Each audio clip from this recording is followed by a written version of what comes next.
That's right, today we're going to be taking a look at one that no one really seems to really have discussed. There was a Dreamcast Half-Life mod called Grunt, where basically you do actually take place as one of the grunts going back, that's right, back into the thick of it all again. That's right, this is only a 3-level mod, but certainly an interesting one and runs really, really well on the Sega Dreamcast. Let's dive back into the world of Half-Life and let's take a look. So this is it, guys. This is Grunt. That's right, the mod exclusively on the Sega Dreamcast, although I have actually heard rumours that there was also a PC version.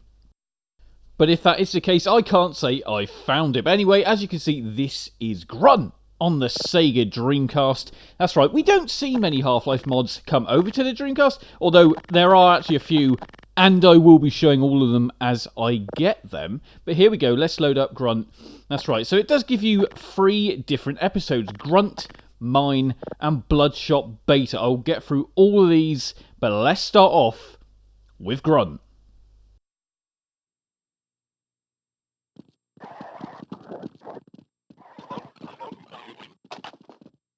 So this is it. So yes, that's right, you do actually take place, or your character is one of the grunts, and you start in this dark zombie filled kind of building.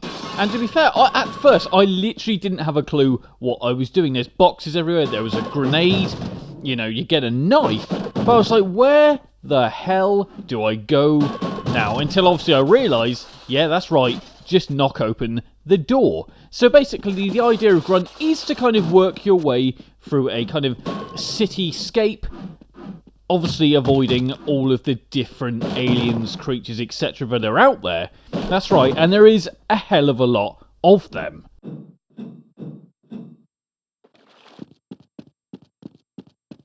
I gotta say though, I do really like the way that this game actually flows, going from one different kind of medium to another. Like I said, we're in the sewers right now, but you're already in a building, you were then on the streets or an alley, and then, like I said, we're down to the sewers, which I really, really like. Now, the big sort of enemy we have here are the zombies and the head crabs. There are tons and tons of head crabs. They are absolutely everywhere. Yeah, slightly annoying, but it does offer that extra challenge. Now you will also see that there is a nice range of weapons. You've got the crossbow, you've obviously got the knife, you also do actually get the shotgun, the machine gun, to be fair, the pistol, and pretty much every gun you can imagine that was in Half-Life or Opposing Forces. Oh, actually no, it's just Half-Life, they do feature in here. Now, the only issue you really do, or going to see from, when it comes to weapon selection, is the fact that you've got no HUD. To be fair, the fact it has no HUD does kind of complicate issues. Now, obviously the way you can select your weaponry is using the mouse wheel and then right-clicking, but you kind of have to cycle through and click, just kind of cycle, click, and then you'll finally get to the weapon you need. So it is a little bit frustrating that there is no HUD in this, and it kind of does pose a bit of a challenge, because you can't tell what weapon you need at the right time. So there's always pre-planning needed with this, because at the end of the day, if you're coming up against a bigger enemy, you're going to want something like a machine gun or the rocket launcher. Or if you're just taking on these zombies here, the head crab zombies, then yeah, a couple strikes with the knife will, to be fair, is enough to take them down.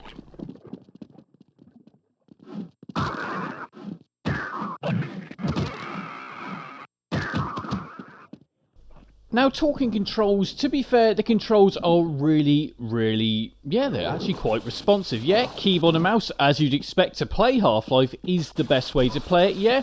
I don't believe you can use the controller here, or if you can, it's not the best way to play it, if I remember. Actually, I think, to be fair, I did try it with the controller, and it just doesn't quite feel right.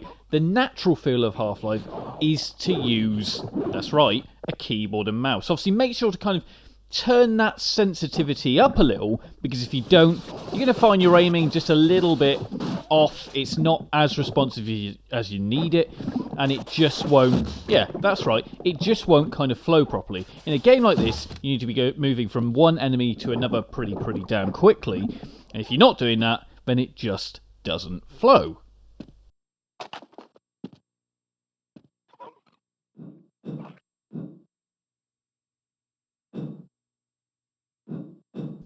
Now, the sound design in this is, very much as you'd expect from Half-Life. It uses exactly the same samples as we're taking from Half-Life, although there really is no music. Which is a shame, because Half-Life, the tension, a lot of it was built up via the soundtrack. It kind of got you pumping when you put, the HEV suit. I'm sure you all know what sound I'm talking about.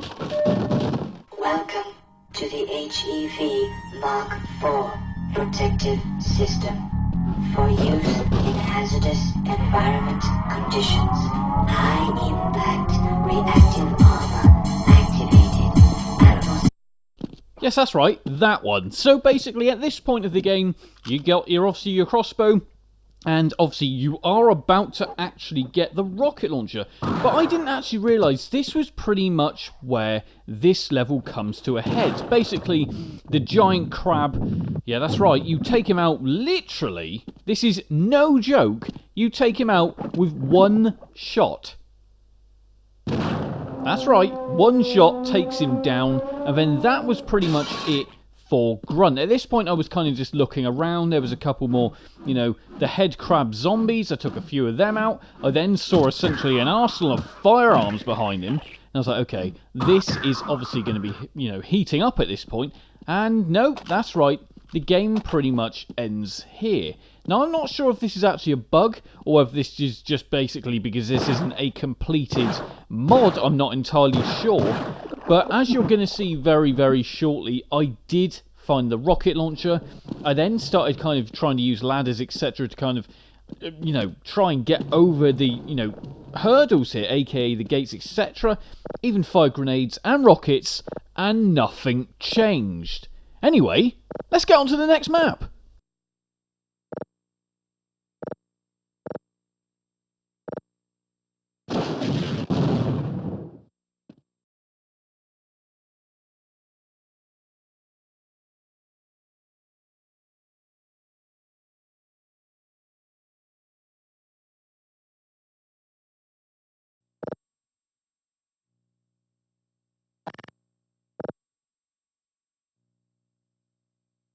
So this one is called Mine. It does give you the ability at the start for some reason to give you a couple different classes. Soldier, Sniper, Elite. I can only assume that if this was completed, this would play more into the reason why you choose them. But I chose all three, and it didn't seem to make any difference. Now, you do start off the level again in a mine, and you'll pick up your first weapon from the cabinet where you start from, which is also a pistol. You don't seem to have a knife straight off the bat, which is a shame because it would make clearing these beams a lot damn easier, as well as sort of disposing of the head crabs, because this level is predominantly, that's right, in fact only head crabs, and they really do, pose a big threat here, because they are not easy to take out. Yeah, one shot with a pistol, if you can shoot them, because at the end of the day, they're jumping all over the place, and if you didn't want to waste your ammo kind of firing all over the place, then yeah, you're probably going to wish you had a knife here. To be fair, I died quite a few times just on the head crabs. I was literally like, what the hell am I doing wrong here? And then obviously realised, yeah, okay, well, if I had a knife, I might get further a lot quicker. Obviously not knowing that this all, is also a very small level. But once you get past the sort of first two head crabs, then you'll make progress pretty damn quickly. Once you kind of get past them, you go past a couple of flames, and then you're onto what I call the barnacles. That's right, the things that essentially hang onto the ceiling and want to mutilate your face.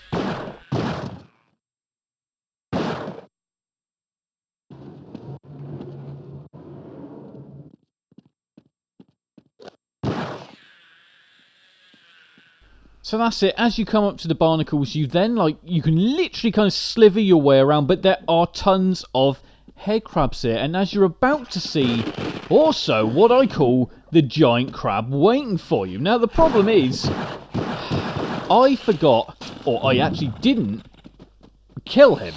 Now, I know full well when you do, it doesn't make an absolute crap all bit of difference, because obviously I fired a rocket at him before, I killed him, and then nothing happened. Same here, you can even use a pistol if you really want, pop a couple rounds in him, and he will go down pretty quickly. But, if you've got the rocket launcher, then make sure to dispose of him that way, because it is the most fun way.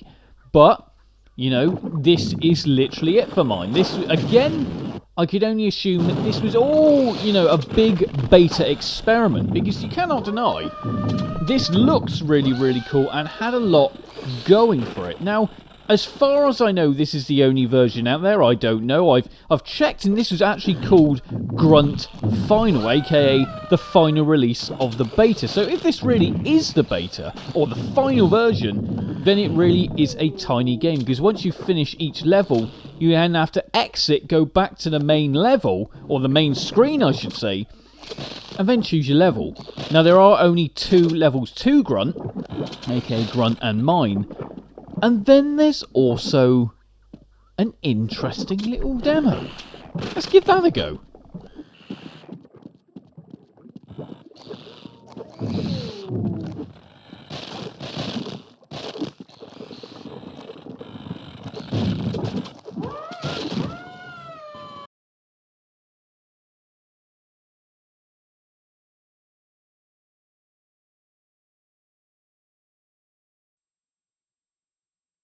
So here we go. This is Bloodshot. So now, if you remember the first-person shooter that was on the Sega Mega Drive and Genesis, you will remember this just straight looking at it. This is a good-looking mod. Now, you can clearly see this is taken absolutely everything from that SPF, or that FPS, I should say. SPF? We're not talking about sun cream here. But yeah, that's right. You do have this awesome weapon right here. As well as the machine gun, which you will take from the corpses of the ninjas. That's right, you actually get the ninjas here from Half-Life 1. They play a pretty big part in this mod here, or this level, I should say. They're very, very sneaky. Now, obviously, because they're totally black, you can barely see them. But obviously, when they do come out from the shadows, you can then see them again. They're very much like that, the ninjas in Half-Life. They're very, very quick and very dark. So, they can literally hide in shadows and pretty much evade your gunfire. But if you know where they're coming from and you can kind of preempt them, then you'll be able to dispatch them. But once you've done that, this mod comes to an end. And that really does wrap up the Grunt collection for Sega Dreamcast. Half-Life Grunt. It is one you guys should probably check out. And it's real interesting to see these concepts come to light. Although this came to light quite a few years ago, but no one seemed to have this on YouTube. And I was like, why has no one checked this out? So I was like, I'm going to check this out, and I've got to say, I'm glad I've done so. Anyway, I hope you've liked this nice look at Half-Life Grunt for the Sega Dreamcast. Like, comment, and subscribe, and I'll leave you with a little bit more footage on the Dreamcast. Goodbye.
You can now support the channel on patreon.com/gamesrip, as well as remember to like, comment and subscribe.